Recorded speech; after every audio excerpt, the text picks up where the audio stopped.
neste ônibus que fazia a linha Joana Bezerra, Encruzilhada, Jardim Brasil. Hoje, viu, logo depois ali do motorista sair do local dele de partida, Jardim Brasil, passar aqui pela Agamenon, ir até o terminal integrado da Joana Bezerra, foi até o local onde tinha uma fila enorme, cheia de gente, ele parou. Várias pessoas subiram no coletivo e ficaram ali por últimos, né? Um casal de idosos e esses dois criminosos. Quando o casal de idosos subiu no coletivo, rapidamente a mulher veio, pagou a passagem e conseguiu ter acesso ao ônibus passando a catraca. O marido dela fez a mesma coisa, passou com o vem. Só que os bandidos, quando eles subiram no coletivo, não foi assim não, meu amigo. Eles pularam a catraca. Até aí, tá errado? Tudo bem, tem o que fazer, né? A falta de segurança pública é muito grande, a gente sabe disso. Mas o problema foi que depois do motorista sair do terminal integrado da Joana Bezerra, passar pela Agamenon Magalhães, pegar ali o Espinheiro, o bairro do Espinheiro, perto do Hospital do Servidor Público, esses criminosos se levantaram, na verdade, né, e puxaram duas facas enormes e foram para cima dos passageiros. Resultado, uma pessoa teve uma bolsa roubada de imediato ali, outras pessoas também foram roubadas e esses criminosos pediram para o motorista, na verdade, abrir as portas e eles fugiram. Só que havia policiais no local que começaram uma perseguição e conseguiram prender essa mulher que você vê aí nas imagens. Inclusive, ela estava até cansada, eu acho, porque ela estava dormindo, ó. Depois de ser presa, ela estava lá dormindo e ela foi identificada como Daina Maria do Nascimento, de 27 anos de idade. Ela já foi ouvida e daqui a pouco a gente vai saber o que aconteceu com ela. Mas antes, deixa eu falar com esse motorista que não vai ser identificado e que já deve estar cansado também dessas histórias de falta de segurança nos coletivos, né, meu amigo? Que situação, né? Você chegou lá, nem imaginava que iria passar por uma situação como essa. Essa foi a primeira vez? A segunda vez. Veja só. O desespero é grande demais. A falta de segurança tá demais. E todo dia a gente sai sem saber se vai voltar, se não vai. E o desespero é grande demais. Uma situação que eu quero que ninguém passe por ela. Você tá trabalhando normal, carregando seus passageiros, tudo normalzinhos. Aconteceu um negócio desse com o passageiro sem esperar. É chato demais, é complicado. Eu tô vendo inclusive aqui os seus olhos marejados, né? Porque o senhor precisa sair todos os dias para ganhar o pão. E de repente passa por uma situação como essa. São duas facas peixeiras enormes. Imagina o desespero. Ele viu as pessoas aqui desesperadas, pessoas pulando a catraca, inclusive, né? Pessoas que queriam de fato sair do coletivo porque estavam com medo de serem esfaqueadas. Não foi, meu amigo? Foi. Justamente. Como eu falei pro senhor. A gritaria foi grande demais, o desespero foi grande, as portas, abre as portas.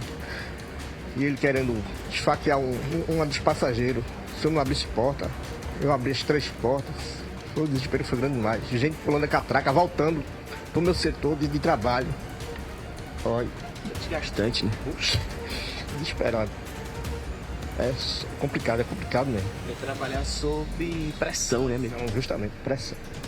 É complicado. Fico aqui pensando como é que eu vou fazer aqui para amanhã. Os dias. O que é que vai acontecer? Quem vai ser a próxima vítima agora? O senhor já registrou um boletim de ocorrência? Isso, para levar para a empresa, para comprovar, né? Tá se passando na rua. O desespero, a insegurança do motorista. É inesperado. Agora, pelo menos nesse caso, havia policiais, né, no local. Por sorte, havia uma viatura atrás do coletivo e deu um suporte pra gente. Conseguiu prender um desses caras. Mas mesmo assim, eles foram agressivos ainda. Resistiram à prisão. Pra você ver como é que tá aí, ó. O policial pedindo pra ele se render, soltar a faca, ele sem querer soltar. E com as 2 bolsas da vítima nas mãos. Um conseguiu fugir? Um conseguiu fugir, mas conseguiu, para livrar o flagrante, ele soltou a outra faca. E o outro se rendeu com a faca na mão.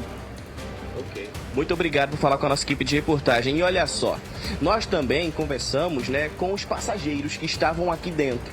Inclusive, duas mulheres que também não se identificaram, elas ficaram bastante abaladas com o que aconteceu aqui. E falaram que sentiram ali que havia a possibilidade delas serem esfaqueadas. Acompanhe. Ela estava sentada na cadeira distante dele e ele estava em pé em cima da porta. E aí, depois de um tempo, ela chegou para ficar perto dele. E aí, quando chegou ali no espinheiro, eles abordaram a gente. E aí ela tirou a faca muito grande, e disse: se você não me der a bolsa, eu vou enfiar a faca em você. E aí, depois entreguei logo a ela e saí de perto.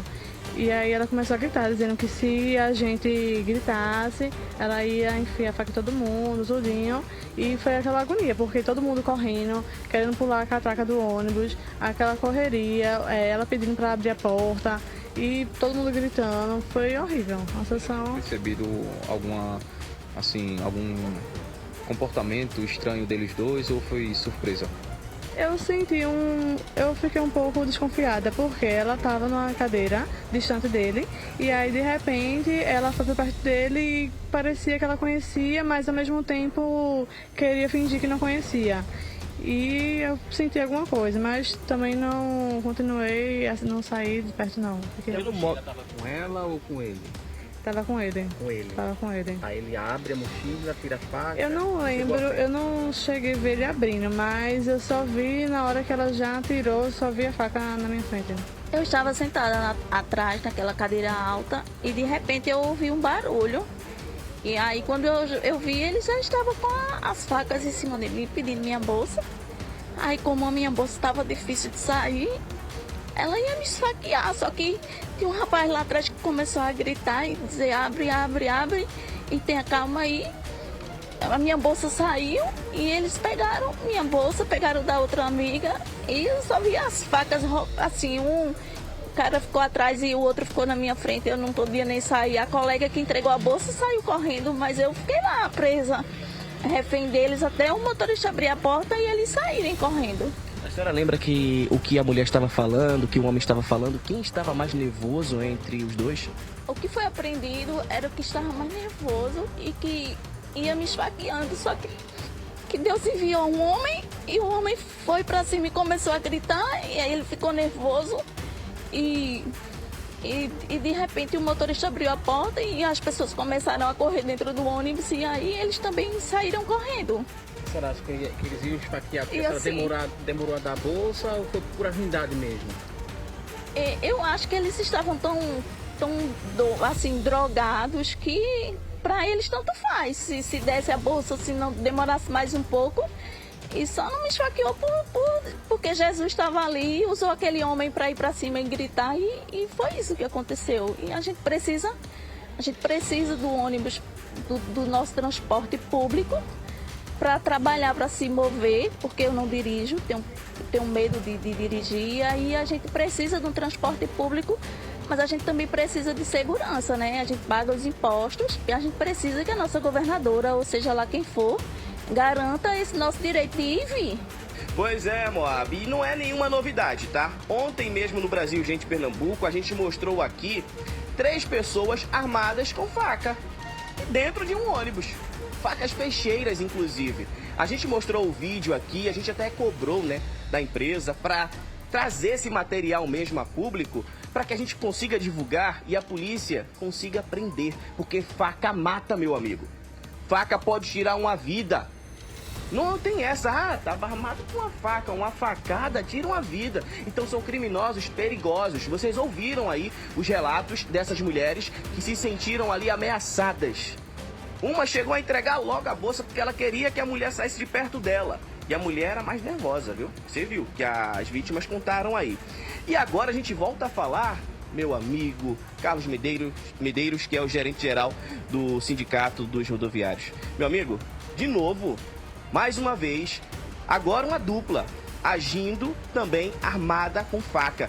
Como é que tá a situação dos rodoviários, meu amigo? Eu só queria que você falasse pra gente aqui, e como é que tá sendo feito o trabalho do sindicato junto às empresas, cobrando, né, mais segurança para esses profissionais que agora trabalham sozinhos, né? Faz um tempinho já. a segurança do rodoviário hoje não existe na rua.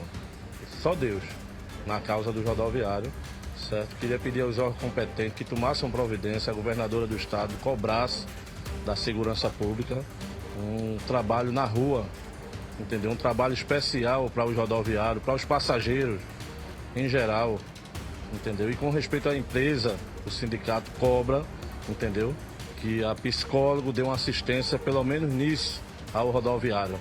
Porque um rodoviário desse não tem condições de trabalhar. Só Deus sabe como é que fica a situação dele. Muito obrigado, viu? Deixa eu falar agora com o doutor Sérgio Gonçalves. Doutor, mais um caso aí de bandidos com facas dentro de coletivos, né? Dentro de um coletivo. O que aconteceu com essa mulher depois de ela ser presa? Ela já foi ouvida? O que aconteceu com ela depois de falar com o delegado? O estado de choque dela, as duas vítimas. Mulher... Eu queria falar primeiro sobre a mulher de 27 anos, que foi presa, que estava dormindo inclusive ali. O companheiro dela está nas ruas. Eles estavam com uma bolsa com 3 facas. Você foi muito feliz esses dias que você vem batendo nessa relação da segurança pública e o que os rodoviários estão passando. Você parece que estava premeditando isso aí, você estava adivinhando, você bateu forte nisso aí. A imprensa de Pernambuco vem trabalhando muito nisso. Mas será que estão esperando alguém da classe mais alta ou alguém famoso ser esfaqueado no centro da cidade?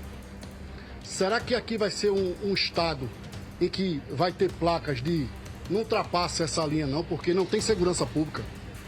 Se for o caso de mudanças de comandante, se for o caso de trocar a chefia da polícia, eu tenho certeza que eles são bem competentes.